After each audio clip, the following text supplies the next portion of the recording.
Do any of these sound like something you're struggling with? I need to give Tom feedback on his communication skills, but every time I try, he gets defensive. Whenever I schedule a performance review with Ellen, she calls in sick.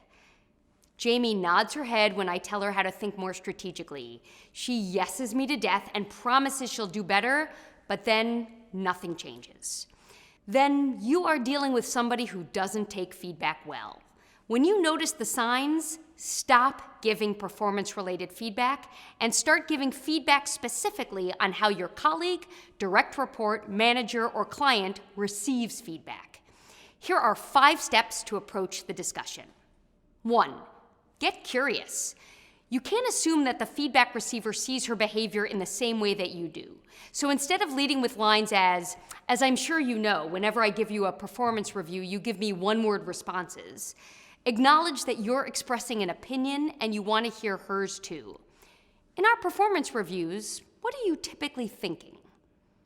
2, use neutral language. Want to make someone defensive? Tell him he's being defensive. Try to avoid words that carry negative connotations and place blame. For example, don't say, when I give you feedback, I notice you won't make eye contact, because won't assumes an intention.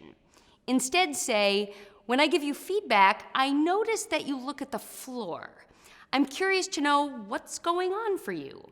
By withholding your judgment and interpretation, you appear more open. 3, ask for feedback yourself. You may not be giving your employee what she needs in order to hear, absorb, and accept feedback. Perhaps your communication style is too direct, or you offer your comments late in the day when she's trying to get home, or you send mixed messages by too frequently pairing negative feedback with positive. Be brave enough to ask, how am I contributing to this problem? And then model how to receive the feedback.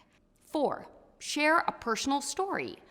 Normalize the often painful experience of receiving feedback by sharing a personal story about a time when you got feedback and didn't take it well or at all.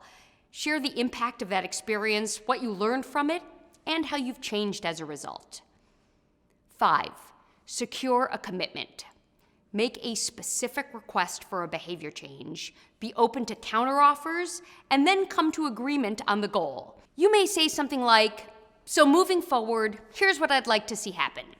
I'll give you some feedback, and if you feel like you disagree or have a different perspective on it, or that I'm not getting the whole picture, you'll tell me that in the meeting.